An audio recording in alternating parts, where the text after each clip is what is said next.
अस्सलाम वालेकुम, मैं हूं फैसल तारिड़।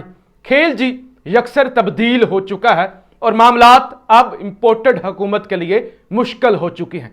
नून और पीपी के दरमियान जो जंग छिड़ी है और जो नून लीग के काले करतूत हैं उनको भी आज नदीम अफजल चंद ने एक्सपोज कर दिया है। फिर जो आज एक नया मैच सुप्रीम कोर्ट के अंदर पड़ गया है जिसमें दो बड़े वकील, असरे हाजिर के दो बड़े वकील बैरिस्टर एतजाज एहसन साहब और सरदार लतीफ खोसा साहब बजाते खुद सुप्रीम कोर्ट के अंदर मैदान में आ गए हैं, फौजी अदालतों के खिलाफ भी और इस इंपोर्टेड माफिया की बदमाशी के खिलाफ भी। तो माहौल मुकम्मल तौर पे आज के दिन में, यानी आज से पहले कोई और सूरत हाल थी और आज के दिन सूरत हाल किसी और तरफ जाती हुई नजर आ रही है। इन तमाम चीजों पर इस वीडियो के अंदर हमने बात करनी है। सबसे पहले तो बोल न्यूज की यह खबर है कि असम्बली तहलील करने पर हुक्मरान इत्तेहाद ने गौर शुरू कर दिया है। वजीर आजम से पीपी रहनुमाओं और फजलुर रहमान की गुज़श्ता दिनों जो मुलाकात हुई है उसके अंदर भी यही गौर किया गया है। और कल ही मैंने आपको बता दिया था कि ये अब निज़ाम और ये सिस्टम, वैसे भी इनका वक्त पूरा हो गया है लेकिन ये चलने वाला नहीं है। और मैंने वीडियो का टाइटल रखा था खुदा हाफिज शहबाज शरीफ, कि शहबाज शरीफ अब बस चंद दिनों का ही मेहमान है और असम्बली तहलील पर गौर शुरू हो गया है। और मैंने आपको यह भी बताया था कि ये असम्बली जल्दी तहलील करना चाहते हैं ताकि इनको इलेक्शन के लिए 3 महीने मिल जाएं। अगर असम्बली वक्त पर तहलील होती है तो फिर इनको 2 महीने का वक्त मिलेगा, लेकिन ये 3 महीने जो है वो कैश करना चाहते हैं। तो ये अगले कह सकते हैं कि 1 महीने के अंदर अंदर असम्बली तहलील का भी सोच रहे हैं। लेकिन इस हवाले से नदीम अफजल चंद ने भी जो है वो इंकशाफात किए हैं और अभी सुप्रीम कोर्ट की भी बात करते हैं। वो कहते हैं पीपी बर वक्त इंतखाबात और चाहती है पर इत्तेहादी ताखीर चाहते हैं। वो कहते हैं हम बर वक्त चाहते हैं, हम डिले नहीं करना चाहते। बाकी जो इत्तेहादी हैं जिसमें फजलुर रहमान हो गए, जिसमें जनाब नून लीग हो गई, वो ताखीर चाहते हैं। वो कहते हैं कि मियां साहब वापस आएंगे तभी इलेक्शन होगा, पहले गलती दुरुस्त करो, रेड कारपेट बिछाओ, मियां साहब से माफी मांगो, उनको वापस लेकर आओ, तो उसके बाद इलेक्शन होगा। वो कहती हैं मोहसिन नकवी बेबस है, तगड़े सीएम नहीं है, सारा जो निजाम सूबे का चल रहा है वो ब्यूरोक्रेसी चला रही है और ब्यूरोक्रेसी जो है वो नून लीग की है। और वो कहते हैं कि इस्तेकाम वाले इस वक्त मेरे खिलाफ हो गए जब मैंने काबीना में 3 पर शहजाद अकबर की मुखालफत की। अगर अभी मैं पीटीआई में होता तो कभी नहीं छोड़ता, जेल जाता। और वो कहते हैं कि जो परवेज इलाही के साथ हो रहा है ऐसा नहीं होना चाहिए, क्योंकि अगर मैं पीटीआई ना छोड़ता, पीटीआई में होता तो मैं ना छोड़ता, मैं डट के इमरान खान के साथ खड़ा होता, इस तरह छोड़ के ना जाता।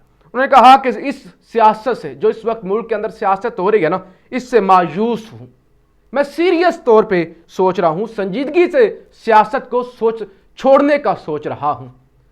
चंद साहब को अब पता लगा है, वो जो इमरान खान का दौर था और कहते थे कि ऐसा है ऐसा है, अब उनको पता लगा कि अब तो हाल ऐसा है कि अब तो सियासत करने वाले पुराने सियासतदान भी जो है वो कहते हैं ये सियासत नहीं हो रही, ये गंदगी है, ये गलाजत है, इसको छोड़ देना चाहिए। रूल ऑफ लॉ और लोगों के लिए कुछ नहीं कर पा रहे। मेरे वालिद की गिरफ्तारी की वजह भी शायद वो कहते हैं यही है, और मेरे भाई को गिरफ्तार करने आए थे और मेरे वालिद को ले गए। पीपी मीटिंग में मेरा यह कहना था कि नून के बजाय पीटीआई से इत्तेहाद करें। इस वक्त पंजाब में एंटी नवाज वोट की अक्सरियत है। वो कहते हैं मेरे वालिद की गिरफ्तारी की भी शायद ये वजह थी, मैंने प्रपोज किया कि आप पीटीआई के साथ चलें, पीपल्स पार्टी जो है वो पीटीआई के साथ इत्तेहाद करे, एंटी नवाज वोट है, लिहाजा आप नून लीग के साथ चल के उनके साथ इत्तेहाद करके अपनी सियासत का बेड़ा गर्क ना करें, यह जनाब नदीम अफजल चंद ने कहा। फिर जनाब आज एक लंबे अरसे के बाद, हालांकि उनके भाई भी फौत हो गए थे और फिर मैंने बड़ा बोला भी था, शहरयार अफरीदी साहब, उनको अदालत में पेश किया गया और उन्होंने बड़ी जज्बाती गुफ्तगू की। इस्लामाबाद कचहरी के अंदर पीटीआई रहनुमा शहरयार अफरीदी को पेश कर दिया गया। शहरयार अफरीदी अदालती रोस्टर पर आकर जज्बाती हो गए, मेरा भाई फौत हो गया, मुझे जनाजे में शरीक नहीं होने दिया गया। मैंने पूरे पाकिस्तान की यूनिवर्सिटीज़ के अंदर जाकर लेक्चर दिए हैं, पाकिस्तानियत का दर्स दिया है, और आज हाल ये है कि डेथ सेल के अंदर मुझे रखा हुआ है। मेरा भाई फोत हो गया, आखिरी दीदार मुझे भाई का नहीं करवाया गया, और उन्होंने कहा कि मैं डट के खड़ा हूँ, मुकाबला करूँगा, अल्लाह से होने का, अल्लाह से पर यकीन है, और अल्लाह उनको सुरखरू करता है जिनको अल्लाह पर यकीन होता है। अल्लाह मेरी धरती माँ को कायम रखे। अल्लाह आपको आजमाता है, जब आप हक सच पर हूँ रब आपके लिए काफ़ी होता है।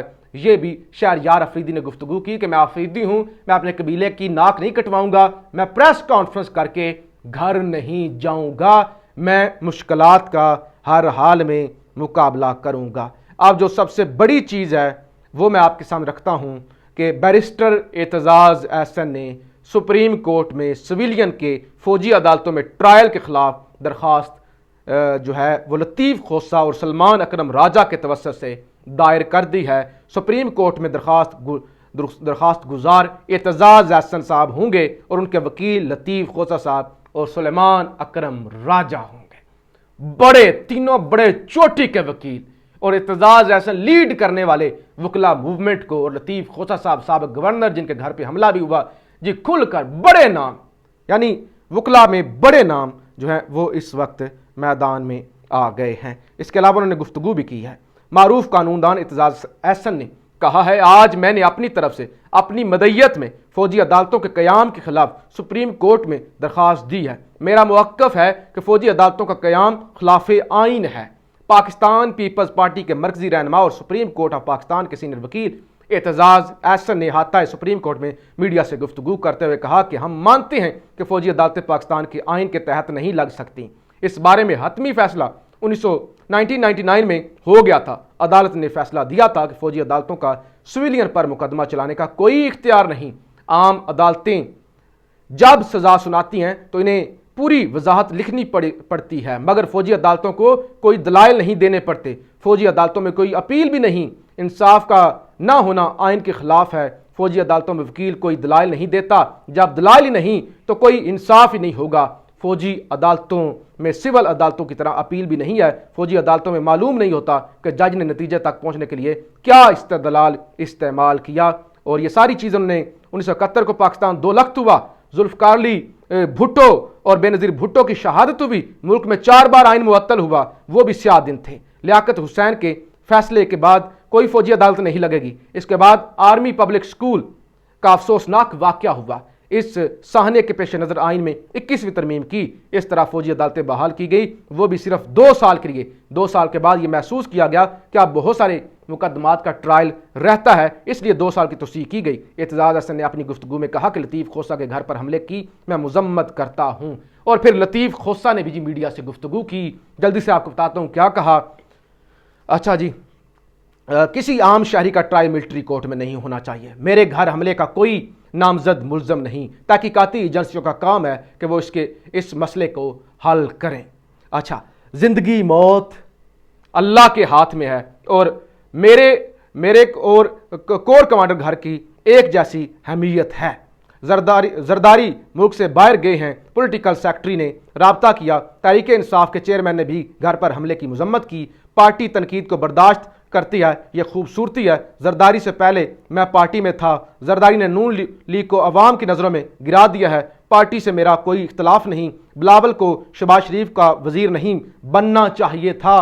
बिलावल को, अच्छा, ये ज़िया-उल हक की बाकियात हैं, जितनी जल्दी इन्हें छोड़ेंगे पंजाब में ज़्यादा जगह मिलेगी। फौजी अदालतों के हवाले से भुट्टो और बेनज़ीर भुट्टो के नज़रिए पर कारबंद हैं और वो कहते हैं कि अगर ये समझते हैं कि मैं डर जाऊंगा तो फिर इन्होंने गलत बंदे से पंगा लिया है, गलत बंदे का इंतखाब किया है। तो ये बड़े लेवल पे फड्डा। पंजाब के अंदर इलेक्शन का केस चल रहा है, रिव्यू एंड जजमेंट का केस चल रहा है और अब ये भी दरख्वास्त दायर हो चुकी है और 2-3 बड़े वकील मैदान में आ चुके हैं और उधर से नदीम अफजल चांद ने भी इनको बेनकाब कर दिया। तो अब सूरत हाल यकसर तब्दील होती हुई नज़र आ रही है और शहरयार अफरीदी डटे हुए हैं। बहुत बुरे हालात हैं इस्लामाबाद के। आज आदाद-ओ-शुमार सामने आए हैं कि वो हुकूमत जिनकी हुकूमत ही इस्लामाबाद पर है, वो कहते हैं कि वफाकी दारुल हुकूमत इस्लामाबाद में जराइम में ख़तरनाक हद तक इजाफा। 1 महीने के दौरान 950 से ज़ायद वारदातें हुई। 350 मोटरसाइकिल्स, 400 से ज़ायद मोबाइल फ़ोन्स, 86 गाड़ियाँ चोरी हुई। इस्लामाबाद से गुज़श्ता माह 27 अफराद के अगवा को को अगवा किया गया, रिपोर्ट किया गया जराइम के खिलाफ सिर्फ 50% मुकदमा दर्ज हुए पुलिस जराए। तो ये पाकिस्तान का हाल है, ये इस्लामाबाद का हाल है, ये मुल्क का हाल है। जराइम ही जराइम हैं, बेरोज़गारी ही बेरोज़गारी है। और हुकूमत के तमाशे ये हैं कि इमरान खान को माइनस करना है, मियाँ साहब को रेड कारपेट बिछा के वापस लाना है, तो तब जो है वो मुल्क चलेगा। अल्लाह इस मुल्क की हिफाजत करे। पाकिस्तान जिंदाबाद।